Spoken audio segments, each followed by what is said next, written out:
அஸ்ஸலாமு அலைக்கும் வலைக்கும் அஸ்ஸலாம் ரஹ்மத்துல்லாஹி வ பரகாத்துஹு. விதவைகளின் உரிமைகள். அனாதைகளுக்கு அடுத்த நிலையில் இரக்கம் காட்டப்பட வேண்டியவர்கள், உதவி செய்யப்பட வேண்டியவர்கள் விதவைகள். துணையின்றியும் பாதுகாப்பு இன்றியும் தவிப்பவர்கள் விதவைகள். கணவனின் இழப்பு விதவையின் உணர்வுகளுக்கு மட்டும் இழப்பல்ல, அவர்களது வாழ்வின் ஒவ்வொரு தருணத்திலும் தாக்கத்தை ஏற்படுத்தும் பேரிழப்பாகும். பலவிதமான கற்பனைகளுக்கும் சந்தேகங்களுக்கும் விதவைகள் ஆட்படுகிறார்கள். கணவன் இறந்துவிட்டால் ஆதரவின்றி மகிழ்ச்சி இல்லாத வாழும் மனைவி நிலை குலைந்து போகிறாள். கணவனின் இறப்புக்கு பின் தான் அவனின் தனித்தன்மையையும் அவன் குழந்தைகளை பராமரிக்கும் பாங்கும் வெளிப்படும். அவனின் இழப்பு உணர்வுகளின் இழப்பு மட்டுமல்ல, பொருளாதார பேரிழப்பும் தான். எந்த பெண் விதவையாகி பேரிழப்பில் அகப்பட்டு துன்பக் கடலில் மூழ்கி கொண்டிருக்கிறாளோ அவளது துன்பத்தையும் வேதனையையும் போக்குவதற்கு இயன்ற அளவு நாம் உதவ வேண்டும். விதவைகளுக்கு இஸ்லாம் வழங்கும் உரிமைகளை பற்றி அறிவதற்கு முன் நபிகள் நாயகம் ஸல்லல்லாஹு அலைஹி வஸல்லம் அவர்களின் காலத்திற்கு முன்பு வாழ்ந்த சமுதாயத்தினர் எந்த அளவு விதவைகளிடம் மோசமாக நடந்து கொண்டார்கள் என்பதை நாம் அறிந்து கொள்வது மிக அவசியம். சையீத் சுலைமான் நத்வி ரஹ்மத்துல்லாஹி அவர்கள் கூறுகிறார்கள், ஒருவன் இறந்துவிட்டால் அவனது மனைவியை அவனது சகோதரனிடம் ஒப்படைப்பார்கள். அவன் அப்பெண்ணிடம் எப்படி வேண்டுமானாலும் நடந்து கொள்ளலாம். இது யூதர்களின் பழக்கம்.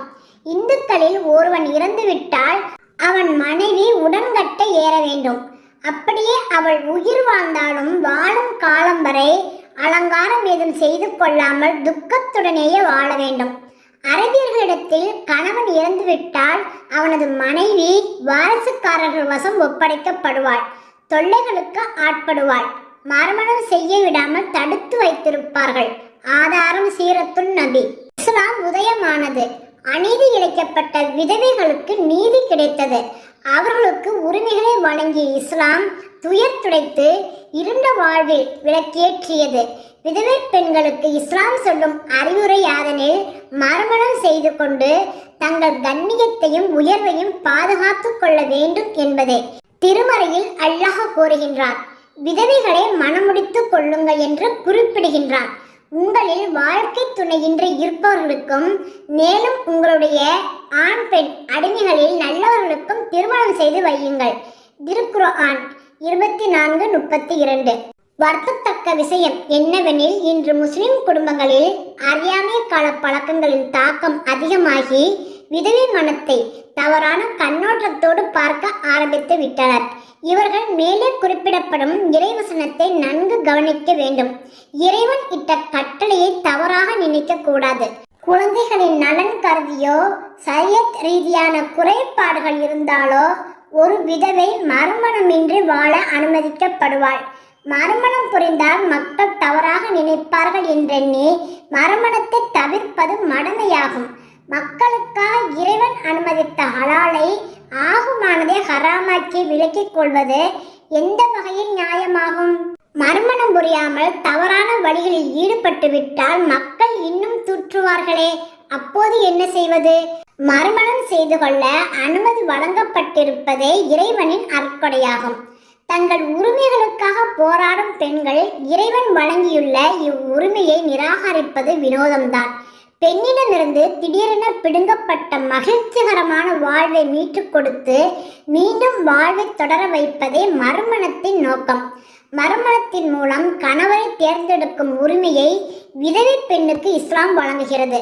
தன்னுடைய சொந்தமோ கணவன் வழி சொந்தமோ தான் விரும்புவரை அவள் மணந்து கொள்ளலாம். கன்னி பெண்ணுக்கு அவளின் பெற்றோர் அனுமதி அளிப்பது அவசியம் என்பதைப் போல் விதவை பெண்ணுக்கு யாருடைய அனுமதியும் தேவையில்லை. தனக்கு தகுதியானவன் யாரையும் அவள் மணமுடித்து கொள்ளலாம். அபூ ஹுரைரா அவர்கள் அறிவிக்கின்றார்கள், நபிகள் நாயகம் ஸல்லல்லாஹு அலைஹி வஸல்லம் அவர்கள் அருளினார்கள், திருமண பெண் கன்னி பெண்ணாக இருந்தால் அவளது பெற்றோர்களிடம் பொறுப்பாளர்களிடம் அனுமதி பெற வேண்டும். விதவையாக இருந்தால் அப்பெண்ணிடமே அனுமதி கேட்க வேண்டும். ஆதாரம் புகாரி. விதவை பெண்ணின் இத்தா காலம் 4 மாதம் 10 நாட்கள். இக்காலகட்டம் முடிந்துவிட்டால் சரியத்து சட்டத்திற்குட்பட்ட முறையில் அவள் தன்னை அலங்கரித்துக் கொள்ளலாம். அறியாமையால் சில குடும்பங்களில் விதவை பெண்கள் தங்களை அலங்கரிக்க கூடாது என்ற அவலக்கருத்து நிலவுகிறது. புதிதாக திருமணம் செய்து கொள்ள போகும் பெண்ணுக்கு என்னென்ன கற்பனைகள் உண்டோ அவை அனைத்தும் இவளுக்கும் உண்டு. அவற்றை நிறைவேற்றிக் கொள்ள மார்க்கம் ஒருபோதும் தடையாக இருக்காது. விதவை பெண் தனது குழந்தைகளின் நலன் கருதி மறுமணம் செய்யாமல் இருக்கும் சமயம் அவள் யார் வசம் ஒப்படைக்கப்படுகிறாளோ அவர் அவளுக்கு முழு பொறுப்பேற்க வேண்டும். அவளிடம் நல்ல முறையில் நடந்து உதவ வேண்டும். தூர்ந்து போன அவளது வாழ்வை மகிழ்ச்சி பூங்காவாக மாற்ற வேண்டும். அதில் நமக்கு நன்மையும் வெற்றியும் உள்ளன. உமர் இப்னு மைமூன் ரலி அவர்கள் கூறினார்கள், இறைவன் என்னை சலாமத்தோடு வைத்திருந்தால் எனக்கு பின்னால் யாருடைய தேவையும் இல்லாத அளவுக்கு ஈராக்கில் உள்ள விதவை பெண்களை மகிழ்ச்சியோடு வைத்திருப்பேன். உமர் இப்னு மைமூன் ரலி அவர்கள் இவ்வாறு சொல்லி 4 நாட்களுக்குள் ஷஹீதாக்கப்பட்டார்கள். ஆதாரம் புகாரி. ஜைத் இப்னு அஸ்லம் ரலி அவர்கள் தனது தந்தை வழியாக ஒரு நிகழ்ச்சியை அறிவிக்கிறார்கள். நான் உமர் ரலி அவர்களுடன் கடை வீதிக்கு சென்றிருந்த போது அவரை ஓர் இளம் வயது பெண் சந்தித்து, அமீரில் மூமினின், நம்பிக்கையாளரின் தலைவரே, எனது கணவர் இறந்து விட்டார். சின்னஞ்சிறு குழந்தைகளை அவர் விட்டு சென்றுள்ளார். இறைவன் மீது ஆணையாக எங்கள் சமையல் அறையில் அரவைக்கல் கூட இருந்ததில்லை. தோற்றம் தரவு இல்லை. பால் தரும் பிராணி இல்லை. எனது குழந்தைகள் பஞ்சத்தில் பட்டு போய் விடுவாரா என பயப்படுகிறேன். நான் குஃபாப் இப்னு அஸ்மா என்பவரின் மகள். எனது தந்தை ஹுதைபியா உடன்படிக்கையின் போது நபிகள் நாயகம் ஸல்லல்லாஹு அலைஹி வஸல்லம் அவர்களோடு இருந்துள்ளார் என கூறினார். இதை கேட்ட உமர் அலி அவர்கள் எழுந்து நின்று, மர்ஹபா, உனது வம்சம் எனது வம்சத்தோடல்லவா இணைகிறது என்றவர் வலிமை மிக்க ஒட்டகத்தின் முதுகில் 2 மூட்டை தானியங்கள், தேவையான ஆடைகளை வைத்து அதன் லகானை பிடித்து அந்த பெண்ணிடம் கொடுத்தார்.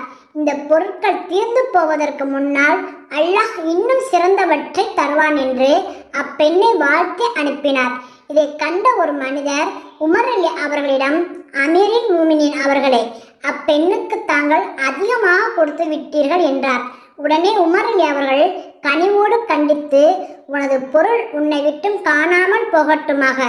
அல்லாஹ்வின் மீது சத்தியமாக இப்பெண்ணின் பெற்றோரை நான் கண்டுள்ளேன். அவர்கள் நீண்ட காலம் ஒரு கோட்டையை முற்றுகையிட்டு அதனை வெற்றி கொள்ளும் வரையில் நகராமல் நின்றார்கள் என்றார்கள். ஆதாரம் புகாரி.